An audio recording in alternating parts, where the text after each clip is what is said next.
Hey, what's up, you all? Today, I want to answer some of the questions that I've been seeing are just very, very troubling to men. Not necessarily troubling from a standpoint of it's causing sleepless nights, but troubling from the standpoint of they need to be answered to gain or give, rather, a certain type of direction, give a certain type of clarity. And so I thought, what better thing to put on a podcast geared towards helping young men, husbands, and fathers become better leaders, better versions of themselves, becoming more of an asset to their family. What better show to answer these questions on than the Larger Than Logic podcast? So let's go ahead and dig into some of these today. The first question that I was actually kind of surprised to see, but is one of the largest or most pertinent questions that's asked is, what does it mean to be a man in today's world? I think that's such a packed question, but I do think it is a flawed question. Why do I say that? Because to ask the question, what does it mean to be a man in today's world? It negates the fact that there are a lot of different types of men. There are good men and there are bad men. There are lazy men. There are men that work hard. There are men who take care of their families well. There are men who neglect their families. There are men who are very kind. There are men who are very, very vindictive and violent. Regardless of whether this is somebody who you think is a good man or a bad man, it's still a man. He was born male. He grew up. He could pee standing up if he wants to. He is a man. The quality of man can be debated, and we can go back and forth about that, but at the end of the day, he's still a man. Now, some people may not like me saying that. Some people may agree. Regardless of how you feel, it's a fact. He was born male. He grew up. He is a man. Now, the thing about this is everybody's going to have their own definition of what it means to be a man. And everybody may not respect your definition of what it means to be a man, but that does not take anything away from your manhood, and that does not make you any less of a man. But that is why I say this question in and of itself, I don't think is the right question to ask if you're looking to find, some type of peace and some type of direction. What you need to be asking yourself is, what is the type of man that I want to be? Because once you know the type of man you would like to be, now you have direction. Now you can begin to attribute purpose. Now you can begin to divvy up, or separate those things that are within the wheelhouse of the type of man you want to be and those things that are not. Me, for instance, I want to be a God-fearing man. I want to be a man of God. I believe in Jesus, right? And so the thing is, I want to be a disciplined man. I want to be an honest man. I want to be a trustworthy man. I want to be a compassionate man. I want to be a gentle man. I also want to be a strong man. I want to be a very purposeful man. I want to be a protector. I want to be a provider, not even from just a physical standpoint, but from a spiritual standpoint. I want my girls to know, my wife and my daughter, that regardless of what's going on around us, they're good, because not only does God have their back, but I'm present, right? This is the type of man that I want to be. And because I know the type of man that I want to be, I know the type of things that I cannot do, I cannot be a part of, that should not be around me, and the things that should. I would recommend that you be the same type of man, but that's not for me to say, that's for you to say. The bottom line is, until you know the type of man that you would like to be, you're going to consistently find yourself in this rat race of chasing different images, different things to try to find purpose, and none of it's going to work. And I can also give you a second nugget. Trying to be anything other than a man of God is going to find you in that same situation. But that's why I say that question in itself is flawed. Nobody cares what does it mean to be a man in the world. Everybody has their own definition. You need to be asking yourself, what type of man do you want to be? You need to work at that. Question number 2, how to lead your family when you weren't shown how. How to lead your family when you weren't shown how. Fact of the matter is this: leadership is not as difficult as people make it seem. I think the reason why, or at least I found, the reason why a lot of people suck at leadership is because they've never even gotten good at leading themselves. What do I mean by this? You're trying to teach other people how to be productive, and you're trying to encourage and motivate other people to be productive, but you yourself haven't become motivated or productive. You're trying to show other people how to think better, trying to show them how to be more disciplined, trying to show them how to deploy better critical thinking skills, trying to show them how to be more compassionate, how to be more caring, how to be more empathetic. You're trying to show them how to do all these things, but you yourself haven't learned how to do those things.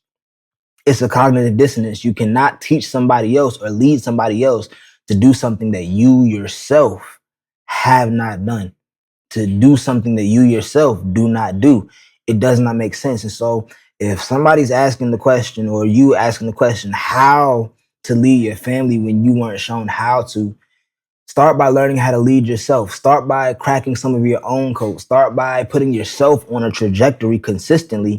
And once you figured out how to do it for yourself, now you have some tools, some actionable steps, some skills that you can pass along. It does not make sense trying to take somebody somewhere that you have never been. And not that it's impossible, but you're putting yourself in a really, really bad situation in terms of being able to achieve the end result. It's highly unlikely. Number three, masculinity without the mask. Who are you when no one's watching? That kind of goes back to this the second question, but that like, at least for me, I can only answer that for me. When nobody's watching, I'm pretty much the same guy. I think the only thing that might be different is that I am a lot more introspective and I'm a lot more to myself.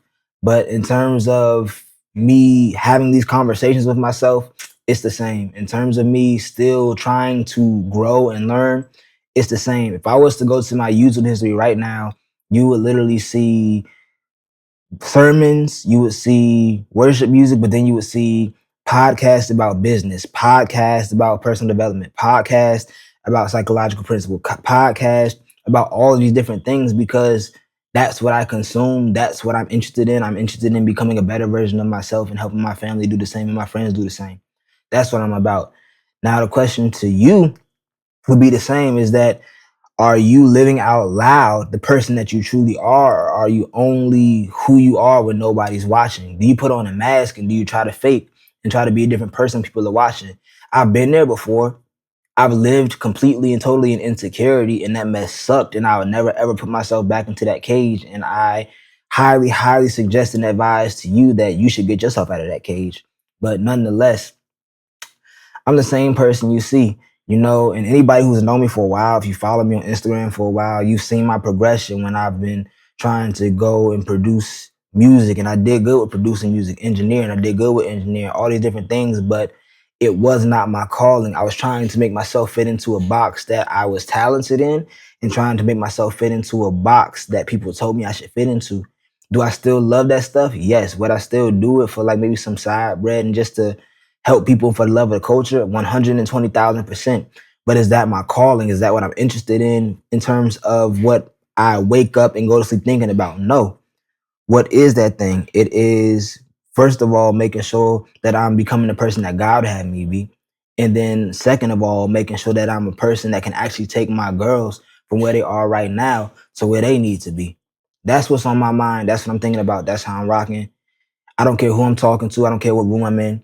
That's what it is. I advise you figure out what you stand on and then stand on that regardless of where you go. Balancing strength and softness, being tough and being tender. Um, how do you do that? How do you do that?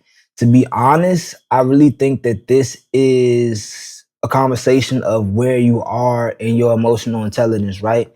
Because there's times to be tough and there's times to be tender. The fact of the matter is, a lot of guys, they don't choose this. You might not be a person who chooses when to be tough and when to be tender. A lot of guys, they're not responsive with their toughness or their tenderness. They're reactive, meaning that if somebody comes to them tender, they're also going to respond tender. If somebody comes to them being macho and tough or talking tough or all that rah-rah stuff, that they're going to meet that exact same energy. And that's not good. That's not really beneficial. There are certain times when people are coming to you tender because they're trying to manipulate, and you need to be tough. You need to be not falling prey to the words that are said and the things that are done.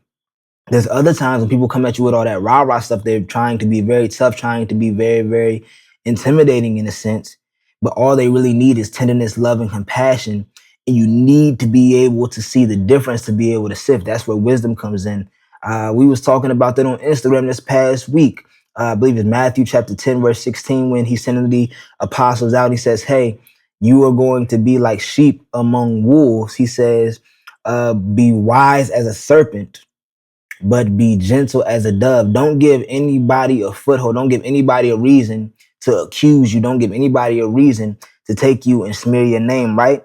When it comes to this, it's like, yo, you can't just be one thing all the time. You can't just be tough all the time. You can't just be tender and gentle all the time. You have to be wise enough to know how to move in a specific situation to get what you need out of that. And so when it comes to I guess the balancing, I will say that it's something that comes with time, but it comes with time and wisdom from God. If you're not getting that wisdom from Christ, man, you're going to find yourself in a situation where you're consistently out of balance and trying to play catch up.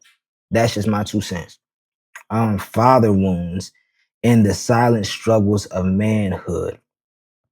That's a tough one. That's a tough one. I know in my case, I am very, very protective over my family. And regardless of the things that we've been through, I have never been one to ever even want to fix my lips to say that I don't appreciate all that my parents, especially my father, has done for me and my entire family. He is an awesome man. He has done some exceptional things, and I just greatly appreciate him. Now, within that same conversation, I think all of us, regardless of who we are, when it comes to our relationships with our parents, there's things that have hurt us the same way there's things that we have done probably as kids that hurt our parents. All of that's all well and fine and all real. But what I can say is that the biggest thing is that when it comes to these things with our fathers, right, and our wounds, you can never let what your father did or did not do be an excuse for you doing or not doing anything that you are supposed to do. Just because your father didn't do X, Y, and Z does not give you an excuse or give you the right to also not do X, Y, and Z. Once you notice what the flaw is, it is now yours to own and to do something about.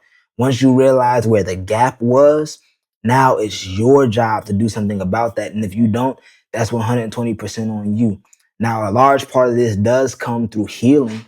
I encourage you to talk to somebody. I encourage you to really get into some deep Bible study. I encourage you to journal. I encourage you to begin to pull those things out of your closet, out of yourself, and really work on them so that they don't have to plague your family. Your wife don't got to deal with that. Your kids don't got to deal with that. But what I am saying is that regardless of how you have to deal with that, it's yours to deal with now. You can't go back and relive his life for him, and he can't live your life for you. And you have a choice whether you want to let those things and those wounds stay in control, or you want to learn how to function and thrive efficiently and effectively in life. Not that the wounds will go away, but that they're no longer dictating the fruit that can come from your actions. Hey, what's up, everybody? I know today we answered a lot of questions, and I do not want to overload your brain. But if you did like this episode, I would highly encourage you, let me know. Leave a comment down below. Leave a review here on Spotify Podcast, Apple Podcast, or you can reach me on Instagram at Larger Logic Podcast. Leave me a comment, shoot me a DM. Let me know how you felt about this episode. Also, if you're watching on YouTube, feel free to subscribe. We love those. Like the video, comment down below, and get us popping. But nevertheless, my name is Avery Taylor. You are watching or listening or tuned into the Larger Than Logic podcast. And I'm so glad you've allowed me to be a part of your journey.